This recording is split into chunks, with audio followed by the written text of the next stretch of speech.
So I fell in love with achievement and trophy hunting again. And to start off my journey, I basically got all of the achievements in Still Wakes the Deep by accident. I started playing it and my original intention was just to play through and make a review analysis of the game as I usually do for the channel. But once I finished the game and saw how many achievements were left, I thought I might as well go for it. And honestly, I loved it so much I went and platinumed another game right after this one. Now I love a good horror game, and apparently this one doesn't disappoint. So let's get into it. Still Wakes the Deep came out June 18th, 2024, and it seems like it was generally enjoyed by most people, earning it about a 7.6 rating on average. Developed by the Chinese Room, who have consistently made 7-ish scoring walking sims, we kind of know what we're walking into here. So because I didn't really plan to get all the achievements in Still Wakes the Deep, when I started I didn't really look up anything. But even then, I really try and avoid ruining my first playthrough of a game by looking at the achievement list, so I usually quickly check to see if there's anything insanely bugged or glitched or even difficult that I should be going for during the first playthrough, and then from there I just enjoy the game. So technically the plan here is 1, to play through the game, and then 2, to do a more guided second playthrough mopping up the stuff I didn't get. In Still Wakes the Deep, you play as Electron Cameron Kaz McCleary, who's currently working on an oil drilling platform called the Beera D in the North Sea in the 1970s. The intro kind of tells us that Cameron's running away from something and his wife Suze is fed up and he's got daughters at home, so that's kind of a fun opening, and also it's Christmas. Happy Christmas. We walk around our room a little bit, look at some pictures and that Christmas card from the kids. We then go and sneak into random people's rooms without really caring at all, and we start to realize that, yeah, we're on an oil rig in the middle of nowhere, and we meet our first friend on the boat, Finley. She whines a bit about how the boat is badly built, and she asks us for a lighter. Of course, we just hand it over, no problem at all, and it just so happens we've quit just now. It's a very realized, lived-in environment in this game. You can tell the developers put a lot of time and care into creating this world. So, next scene, we walk in and see a nice man showering. I obviously moved on here quite quickly, and after snooping in another couple of rooms, we make it to the main chow hall. Okay. We talk to some people around about the current politics of the time, these oil Westminster rig cuts, and we learn that Kaz is well known on the boat and seemingly mostly liked, except for this one guy here. We move on, we talk to the cook, Roy, who's actually our brother-in-law. And while we're doing that, we get called up to the boss's office via the intercom. So the conversation with Roy reveals that Kaz is on the run from the law for beating up some guy for insulting his wife, and that's why we're hiding in his ship in the middle of the ocean. And doing all this gets us our first achievement. All beans and forgiveness for making it down to the canteen and chatting with Roy. We're locked in now. So we head toward the boss's office, we chat with all the people we can for an achievement, but I must have missed 1 or 2 because we didn't get it. Oh well, second run I guess. We also take a nice minute to fulfill our duties as an electrician and help out with fixing a lift.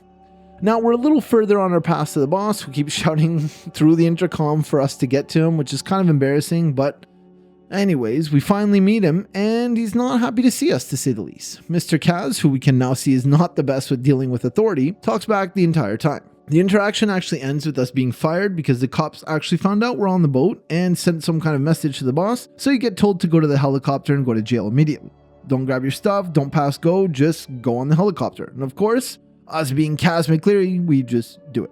I guess the developers just kind of wanted to get on with things, but like he's leaving everything he owns, that card from his kids, all that stuff. Some guy jumps or falls off the edge of the helicopter landing, and Kaz goes to help him and falls off into the ocean with him. But somehow Kaz wakes up into a memory of right before he left, and it's him and Roy talking to his wife about how they're going to get Kaz a job on the boat and everything's going to be good so he can actually get away from the police. And then boom, you wake up, you're just fine, your friends are dragging you out of trouble, and you're up and at him again. Here's where the game actually starts. First off, we get our achievement, the sickening of the calm, survive the event, not ominous at all. So you walk out and you're needed to help with this dive bell here, so you run along, press some buttons, and you learn that the guy you tried to save earlier actually wasn't found at all. You'll notice very quickly the uncharted yellow paint guiding you along the path here, so we'll run along that path. Some jumping, some climbing, some falling, they're all required here, but nothing too crazy. Until you see what the actual heck is this. You run toward your friend Douglas, who guides you back into the boat, and you learn another new mechanic. Breaking locks off doors and balancing. So more yellow paint, more turning wheels, stop the fire, all the things. Keep on going through. There's a bunch of like fall and die in the correct place trophies that I didn't realize I could have went on for my first playthrough, but I did of course make some progress toward those as well. And we finally get back inside the boat. More climbing, more glances at whatever's taking over here, and the nice boss man announcing that that nothing is going to happen, it's just a temporary stop to the drilling. We keep moving and finally come upon a new gameplay mechanic, vents. You unscrew them and somehow contort your human adult body through it. Reminds me of those late night cave exploration TikToks. We finally meet up with Finley, the lady who took our lighter earlier. We talk to her for a bit and she tells us that a man named Gibbo is making all these crazy noises and he actually tried to attack her. Turns out we actually end up pretty close to Gibbo, but luckily we only have a couple close calls and we get a small glimpse of him. It's pretty obvious he's gone insane and he took out Douglas, our friend that was guiding us away from the creature earlier. Anyways, for our efforts, we're rewarded with an achievement for getting away from Gibbo. Breathe in, breathe out, repeat. And afterwards, actually, I learned that it's impossible to die in this spot by Gibbo or even to see him, really. But during the actual segment, I was creeped out. We then get to another weird mechanic in this game. Every so often, there's going to be like a heater and Kaz will start whining that he's cold. So you turn on the heater and Kaz will tell you a bit what's going on about like his mental state and all that. I like all these little mechanics that mean nothing at the end of the day. They kind of make the game feel more full. They were a good choice, even if they aren't really fully fleshed out. We move on to the game's primary communication source, where you get new objectives as well a lot of times, the telephone calls. Nothing really important happens during this one, so we'll move on. Continuing through the halls of the Bira on our path towards engineering, I guess, until we hear another one of our friends freaking out. This time it's Trots, another one of the characters we met at the start. He's the guy that knocked on our door at the actual start, and we meet him again in the rec room. Doesn't sound like he's having a good time, but he's behind this locked door, so we let him be. We go and find Roy. He's not having a good time either, and he's pretty much ready to barricade himself in the kitchen and wait the whole thing out. So we'll let him do exactly that. We'll head over to the lifeboats to try and get in one and get him and then get out of here. The relationship between these two is actually really well established, and I really wanted to help this guy out, even though he's letting me do all the work, but whatever, video games. So we're on our way to the lifeboats, but it seems we may have some small issues. Finally, we get an official evacuation order from the boss man, telling everyone to get off, get to the helicopter, do what they can, and we get to the lifeboats, and they're falling apart. Achievement here, Home by Christmas, that's for actually launching the lifeboat into the depths below. Accidentally, of course, so now there's officially no lifeboats. We unlock the kick through doors method to add to our repertoire of ways to open doors thanks to the shoddy construction of the ship, and we learn how to use fire extinguishers and get the achievement Fahrenheit 0451 for doing so. We also get another beautiful heater segment, and we learn that Kaz is losing it because why wouldn't you? And then also we can push and pull things. A little more progress forward, and here's our first real enemy, our buddy Trots from earlier. And he's a little different now. The entity on the ship seems to take over people and turn them into these Lovecraftian-like monsters. We throw a couple cans around the room to distract him and get away in these very Alien Isolation type gameplay segments. And we go find Roy again, which we get an achievement for, Eye of the Needle. Now Roy's doing worse than he was. Chain smoking in the kitchen's back room, just like every restaurant worker I've ever met. And on top of that, he needs his insulin. And we still need to get the heck off this boat. So we're going to go to the helicopter to tell him to wait for Roy, and Roy's going to go get his insulin in his room. Off we go to the helicopter, the same one we went to earlier, and the path is a little different. There's a bit of fog on the boat, and this huge giant monster who turns out to be Muir, a deckhand we quickly met earlier. So we team up with another guy, creep around a little bit, guided by the beautiful Uncharted Yellow. We get lucky, we don't get eaten, we fix up the lift together, and then we lose Innes, RIP my dog. I actually really enjoyed this section. It doesn't overstay its welcome. Like, so far we've only seen a couple of these guys and it's been in these dark, grungy areas. But here you get presented with this huge being taking over the boat, and it's like in the present light of day. There's a bit of fog. It's a very tense scene, but it's just good, creepy storytelling. You can really tell the amount of effort and love that was put into this game, even though you're on rails. So you get up the lift and the helicopter's about to take off. And Rennick either sees you and ignores you or truly doesn't notice you screaming for him to stop. But it's kind of good actually we didn't make it on there because it crashes seconds later, knocking us back into the past memories dreamland. We get another look at our old life before the boat. This is Kaz making his point to his wife about why he's actually gonna go on the boat and he's actually gonna be able to get away from the jail time for that street fight the other night. It ends with her saying if he leaves for the boat, she will leave him. Back to the present, an achievement for our troubles, everything breaks, for watching the helicopter crash, and another way out taken from us. What could possibly be next? Well, our buddy Brody calls us up and actually tells us we can call in a support ship if we get to the radio room. But first off, the ship is still having power issues, so we need to go reset the generators, where Gibbo still is. So off we go to the area we swore we'd never go back to, put out a few fires, push some cabinets, and run away from Rennick, this 6-foot head in one of the most intense chase scenes in the entire game. Beautiful pauses, blockers as to what's essentially us running down a long hallway. It actually made up for one of my favorite parts. We end up getting away from him and getting a Fing achievement for it, I am the king, which is what Rennick called himself during that monologue at the start before he fired us. We're on the starboard side of the ship and we have to climb up the helicopter Uncharted style. More cart pushing, more phone calls, more dead coworkers, more breaking locks even, and some electrified water before we finally get to engineering.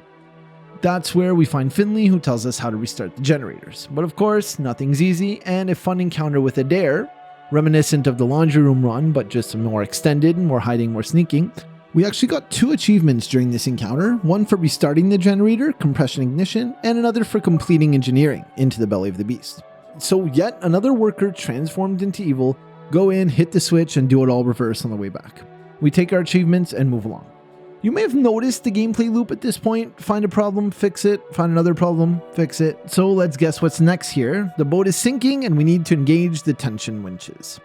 No, I don't really know either, but we head over to leg A and experience a bunch of climbing puzzles until we reach the bottom and engage the first of the 2 winches, then off to the second one.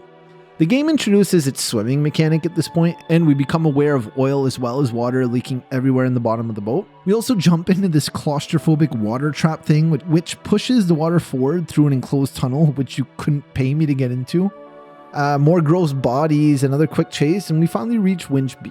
We do the thing, and the ship is more and more deteriorated, but we get this beautiful lift scene with this music where all we can do is stare in awe at the monstrosity that has taken over the ship. I know I've said it before, but this might be my favorite part of the whole game.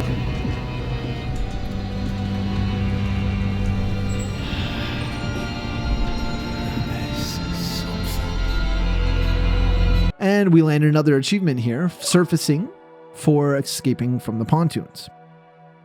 Then we get a phone call where Kaz and Suze are discussing life and family matters, so yeah, we're losing it. We make our way forward to a flare we saw, and on the way we see the damage of the ship.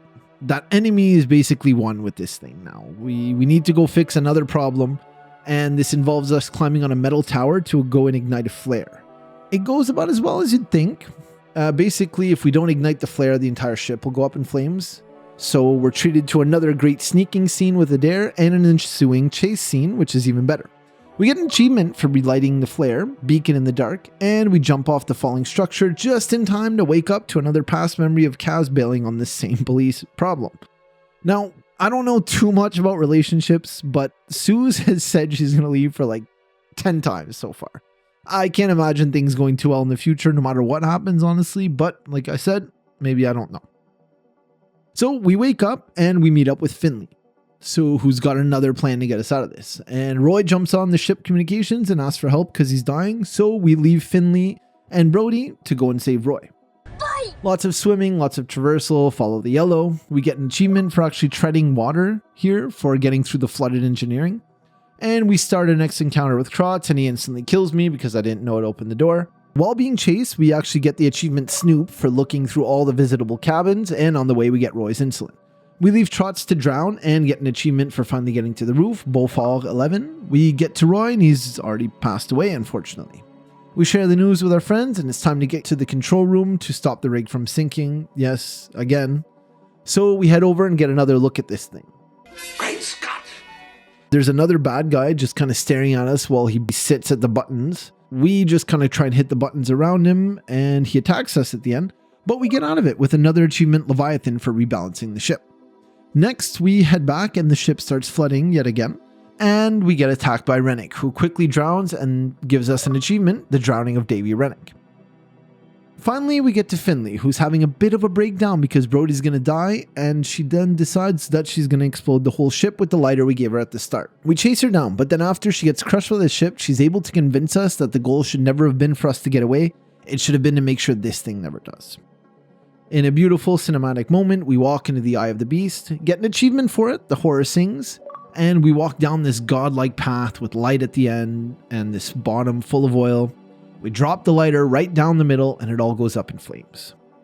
The gameplay loop of making you constantly try and fix parts of the ship that are breaking apart was getting repetitive and boring, really, but it got made so great because there's really no point to any of it. You were never making it out.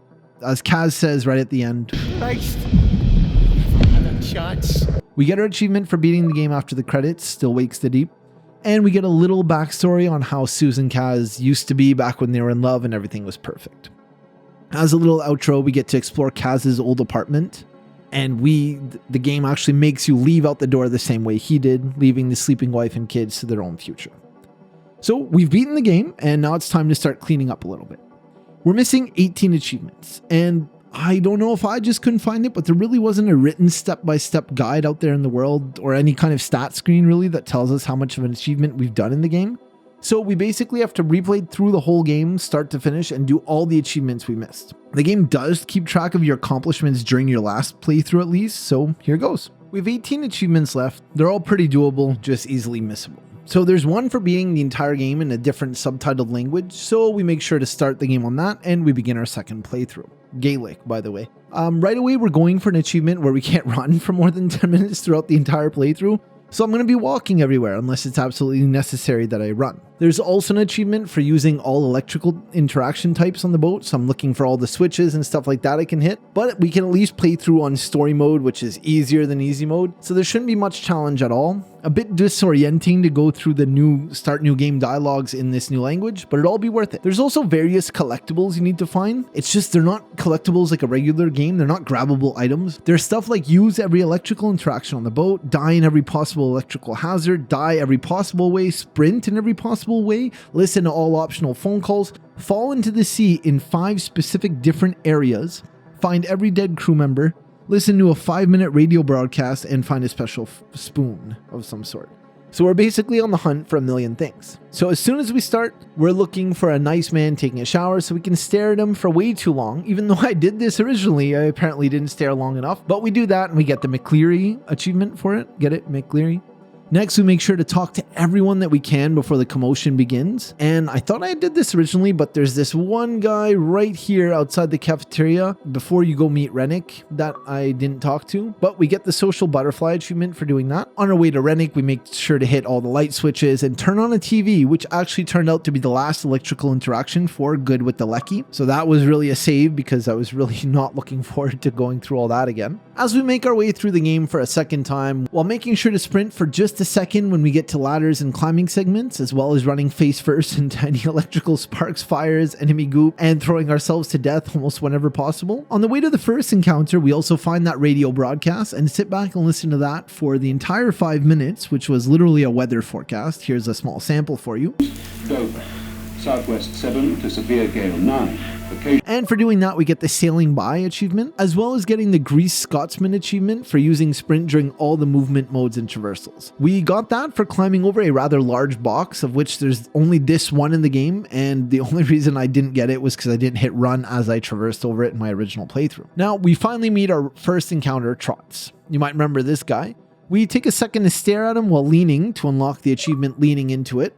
And we run up and throw a coffee mug directly at his face to get General Strike. Now we move on while still making sure to do all those collectible things, but now we add checking out all the dead bodies so that Kazi Boy can react to them. It's a little bit of time before the next achievement, but we make sure to do plenty of suicides and stuff like that while making certain not to hit the run button too often and all those other little collectibles. The optional phone calls are fun as they like to ring as you're leaving the room or area. Because they're not real, right? So finally, we get to this big room encounter that has a lot of throwable objects, and it becomes my immediate goal to unlock the achievement as fast as possible. So I literally just start throwing things around like a kid having a temper tantrum until we finally unlock Look at All This Mess. We move on until we reach the first swimming area where we get Cerebral Anoxia achievement for not coming up for air. And then after yet another death from failing a QTE, we finally get the Finley Destination achievement for dying in all possible ways in the game. As usual, we keep it moving until we get past that beautiful lift moment and back to the outside world, where we throw a throwable off the boat to get the Jetsam achievement, and then jump off the mechanical bridge thing to the flare right after that to get the full Fathom 5 achievement for falling into the sea 5 times in different areas of the game. A little after that, we again run face first into an electrical hazard here, and we finally get rewarded for dying on every electrical hazard with the not so good with the Lecky achievement. And a little after that, we finally get the achievement Clear Down for listening to every optional phone call. Another one of those ones that ring the second you're about to leave the area, so I guess that's how I missed it. We continue onwards with the search for Roy's insulin, and we end up finding his spoon in his room for the Me and My Spoon achievement, right beside the insulin basically. It was just sitting on this chair. And then right at the end of the game, after saying goodbye to Finley, we find this random crew member on the ground, just before starting the actual conclusion of the game, finally giving us that achievement for reaching every reachable dead crew member. I was getting worried, honestly, because we were right at the end of the game. Once the credits finally get skipped, because I got tired of waiting, we finally get Walking Simulator for sprinting less than 10 minutes throughout the entire game, and finally this trophy, which I'm not even going to try and pronounce, for beating the game in Scottish Gaelic, giving us all the achievements in Still Lakes the Deep. Technically, it would be a platinum trophy as well, but I'm doing this on Xbox. And as a reward, Xbox tells us nice work here, so that's very nice. You've unlocked all the achievements in this game. It's not a platinum trophy, but that nice work is a very generous extension from Microsoft. All in all, Still Lakes the Deep was a really fun completion to go for. It didn't feel too tedious, but it was just enough fun to actually make me go through the story a second time and see all the little things that I missed, and enjoy the feeling of dread and defeat of Kaz and the entire crew. Again, I'll say my favorite quote from the game: "We never had a chance." Thanks for watching until the end. I'll see you next time, and please let me know in the comments if you like this new trophy hunting thing that I'm doing. Thanks.